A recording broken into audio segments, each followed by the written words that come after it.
जो स्त्री पुरुषों में आसक्त होती है वह स्त्री अपने पति के सामने यह 3 नाटक अवश्य करती है। नमस्कार प्रिय दर्शकों, आज एक बार पुनः आप सभी का स्वागत है। प्रियदर्शन को आज का हमारा यह प्रसंग बड़ा ही ज्ञानवर्धक है और बड़ा ही प्रेरणादायक है। श्रोताओ, चरित्रहीन स्त्री के लिए, बदचलन स्त्री के लिए अपना धर्म, अपना कर्म और अपने लोग हमेशा से ही पराये होते हैं। कहते हैं कि जो स्त्री अपने परिवार को, अपने लोगों को और अपने धर्म को नहीं मानती है, समाज में लोग उसे बदचलन ही कहते हैं। श्रोताओं, इसी तरह आज हम बात करने वाले हैं कि जो स्त्री पर पुरुषों में आसक्त रहती है वह स्त्री अपने पति के सामने कौन से 3 नाटक करती है। श्रोता, आज के इस प्रसंग को आप सभी अंत तक अवश्य देखिएगा। अंत तक इस पर्सन के साथ बनी रहिएगा। आज की यह वीडियो बड़ी ही ज्ञानवर्धक है और बड़ी ही प्रेरणादायक है। आज की यह वीडियो आप लोगों को बहुत सिखाकर जाएगी। साथ ही श्रोता बंधु, अगर आप इस चैनल पर मेहमान बंधु बनकर आए हैं तो चैनल को सब्सक्राइब अवश्य कर दीजिएगा, क्योंकि आपका एक सब्सक्राइब हमारे लिए काफी मायने रखता है। आपके सब्सक्राइब करने से हमारा मनोबल बढ़ता है।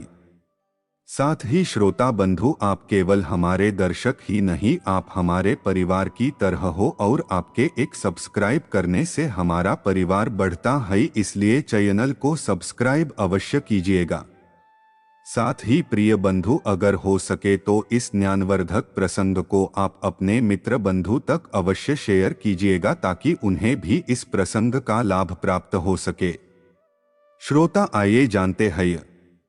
श्रोता बंधु कहते हैं कि जो प्रेम होता है, प्रेम के भीतर कभी भी उम्र नहीं छिपी होती है। कहते हैं कि जो सच्चे प्यार करने वाले होते हैं वे न तो उम्र का लिहाज करते हैं, नहीं धर्म का लिहाज करते हैं और नहीं अपनों का लिहाज करते हैं। श्रोता, इसी तरह एक बार की बात है, एक नगर में एक बहुत ही धनी सेठ रहता था। श्रोता बंधु, वह सेठ करीब अपनी 60 वर्ष की आयु को पूरा कर चुका था, यानी कि वह आधा वृद्ध हो चुका था। अपने जीवन की आधी आयु को वह सेठ जी चुका था। सोता इसी तरह इस उम्र में भी सेठ का विवाह नहीं हुआ था, परंतु सेठ चाहता तो अपनी बेशुमार धन दौलत की वजह से कहीं से भी विवाह कर सकता था। परंतु श्रोता बंधुओं, कहते हैं ना कि मनुष्य का भाग्य और दुर्भाग्य से विधाता ही लिखते हैं। जो विधाता लिखते हैं वही होकर रहता है। श्रोता, इसी तरह आधी वर्ष पूरी करने तक भी उस सेठ का अभी तक विवाह नहीं हुआ था। उसके बाद में सेठ बहुत परेशान रहा करता था और जब सेठ पूरी 60 वर्ष की आयु पूरा कर चुका था तो सेठ बड़ा ही चिंता में पड़ने लग गया। सेठ सोचने लगा कि मेरे पास खूब धन है, धन दौलत की मेरे पास कोई कमी नहीं है, खूब सारा मेरे पास पैसा है और मैंने अपने जीवन में केवल धन ही कमाया है। परंतु अब मेरी आधी वृद्ध आयु हो चुकी है। अब मेरे मर जाने के बाद में मेरे इस धन दौलत को कौन संभालेगा? आखिर इसका असली हकदार कौन बनेगा? श्रोता बंधुओं, फिर इसी तरह गांव के क्रू बुद्धिमान लोगों से सेठ ने जब चर्चा की, सीट की उस चर्चा को लेकर उन बुद्धिमान लोगों ने, उन वरिष्ठ लोगों ने सेठ को अच्छे अच्छे रिश्ते बताए और सेठ से कहा कि तुम विवाह कर लो और विवाह के बाद में जब तुम्हारे कोई पुत्र पुत्री होगी तो ही तुम्हारी इस पूरी जायदाद के असली हकदार बनेंगे। श्रोता बंधु, इसी तरह फिर सेठ के पास खूब सारा धन था। धन की सेठ के पास कोई कमी नहीं थी तो सेठ अपने विवाह योग्य लड़की देखने के लिए चला जाता है। श्रोता, जब लड़की के घर सेठ जाता है और अपनी वधू को देखता है, अपनी पत्नी को देखता है तो सेठ की पत्नी करीब 20 वर्ष की एक नृ युवती, एक स्त्री थी, एक लड़की थी। दरअसल उसके बाद में सेठ उस लड़की को देखकर, उस स्त्री को देखकर प्रसन्न हो जाता है और विवाह करने के लिए तैयार हो जाता है। श्रोता, फिर इसी तरह उस युवती स्त्री का विवाह उस वृद्ध सेठ से कर दिया जाता है। प्रियदर्शन, उसके बाद में उसने युवती लड़की से विवाह कर कर अपने घर ले आता है। जब सेठ अपनी पत्नी को अपने घर लेकर आता है तो दूसरे दिन ही सेठ अपनी पत्नी को अपने घर की सारी जिम्मेदारी सौंप देता है। श्रोता, फिर इसी तरह जब रात्रि का समय होता था और सेठ जब अपनी पत्नी के पास समागम करने के लिए जाता था तो उसकी पत्नी उसे आसपास भी नहीं रहने देती थी, क्योंकि वह वृद्ध था और दुरुस्त।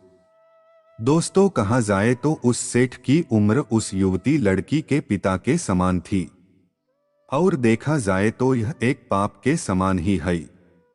श्रोता बंधु, उसके बाद भी जब सेठ की वृद्ध आयु को देखे वह स्त्री पूरी तरह लड़खड़ा जाती है तो वह उसी के पास वाले एक सेठ के लड़के से प्रेम कर बैठती है। उसके बाद भी सेठ को वह स्त्री अपने आसपास भी नहीं आने देती है, अपने हाथ को भी नहीं छूने देती है। और जैसे ही सेठ रात्रि का समय होता और सो जाता है तो वह अपने पति से सेठ से झूठ बोलकर और उस सेठ के लड़के से मिलने के लिए चला जाया करती। श्रोता, इसी तरह काफी दिनों तक चलता रहा। सेठ ने भी कुछ नहीं कहा, क्योंकि सेठ अपनी उस पत्नी को खोना नहीं चाहता था। सेठ बार बार इस चीज को सोचता था कि मेरी आधी आयु बीतने के बाद तो मेरी भी शादी हुई है, और अगर यह भी कहीं मुझे छोड़कर चली गुरु तो लोग बातें बनाएंगे, लोग मुझे जीने नहीं देंगे, लोग मुझे ताने मार मार कर ही मार देंगे। लोग कहेंगे कि खूब धन कमाया, खूब नाम कमाया, परंतु संतान नहीं कमा पाया। श्रोता, इसी तरह सेठ से कुछ नहीं कहता और उसकी पत्नी, सेठ की पत्नी, रोजाना नए नए वस्त्र खरीद कर लाती, सेठ के कमाए हुए धन को खूब उड़ाती। श्रोता, फिर जैसे ही सेठ अपनी पत्नी की लगाम कसने को करता, अपनी पत्नी को थोड़ा भी डांटता तो सेठ की युवती स्त्री, वह पत्नी उसे उसकी वृद्ध अवस्था का बार बार हवाला देती और उससे कहती कि अब तुम्हारी वृद्धावस्था हो चुकी है, तुम मेरे लायक नहीं हो, परंतु मैं तुम्हारे इस वृद्धावस्था में भी तुम्हारा साथ दे रही हूं। यही बहुत बड़ी बात है। श्रोता, उसकी बाद में सेठ अपनी पत्नी से ही बहुत परेशान हो चुका था। श्रोता बंधु, उसके बाद भी सेठ एक दिन जब अपने नगर में घूमने के लिए जाता है तो उसको उसके क्रू सारे वृद्ध मित्र मिल जाते हैं। जब सेठ को सेठ के मित्र मिलते हैं तो सेठ के मित्र सेठ से कहते हैं कि अरे भाई, तुम्हारी अभी अभी नृ शादी हुई है, तुम्हारा अभी अभी विवाह हुआ है, परंतु तुम्हारी पत्नी तो रोजाना रात्रि को उस सेठ के बेटे के पास आती है, तो भाई आखिर ऐसा क्यों हो रहा है। प्रिय बंधु, उसके बाद में सेठ उनके पास और देर नहीं रुकता है। सेठ अपने मित्रों की इस बात को एक ताने के समान ही मानता है। उसके बाद में सेठ जैसे ही अपने घर आता है, अपनी पत्नी को देखता है तो सेठ अपनी पत्नी से साफ शब्दों में कह देता है कि सुनो, अब मुझे तुम्हारे साथ नहीं रहना है और मैं चाहता हूँ कि अभी और इसी वक्त तुम मुझे छोड़कर अपने घर चली जाओ, अपने पीहर चले जाओ। मैं जैसे पहले था मैं वैसे ही अब भी रह लूंगा। मैं केवल तुम्हें अपनी संतान को इस दुनिया में लाने के लिए लाया था, अपने इस वंश का वंशज चलाने के लिए लाया था, परंतु तुम मेरी इस विवाह करने की सबसे बड़ी गलती का फायदा उठा रही हो।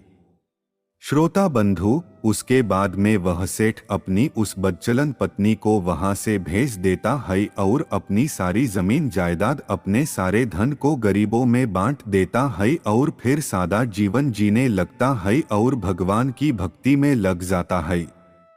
श्रोता, वह बात करते हैं कि जब स्त्री गैर मर्दों से समागम मनाती है, गैर मर्दों से आसक्त होती है तो अपने पति के सामने अपने परिवार के सामने कौन से 3 नाटक करती है?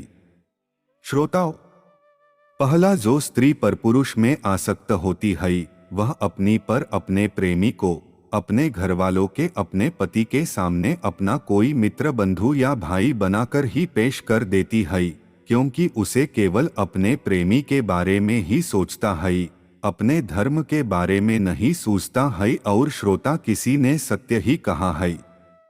जो स्त्री पर पुरुष में आसक्त होती है, जो वेश्या रूप धारण करती है, वह कर्म धर्म सब कुछ भूल जाती है। दूसरा है, जो स्त्री पर पुरुष में आसक्त होती है वह बार बार अपने घर से बाहर जाने का नाटक करती रहती है, अपने पति को, अपने परिवार को, अपने कुटुंब को झूठ बोल देती है।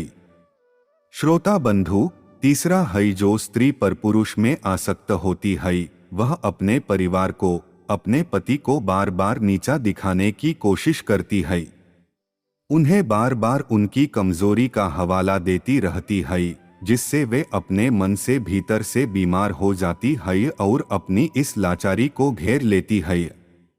तो श्रोता बंधु, जो स्त्री पर पुरुष में आसक्त होती है वे 3 नाटक अवश्य करती है।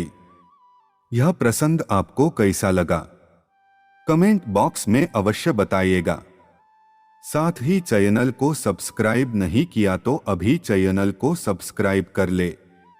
श्रोता बंधुओं, मिलते हैं अगली वीडियो में, तब तक अपना ख्याल रखेगा। धन्यवाद जी, नमस्कार।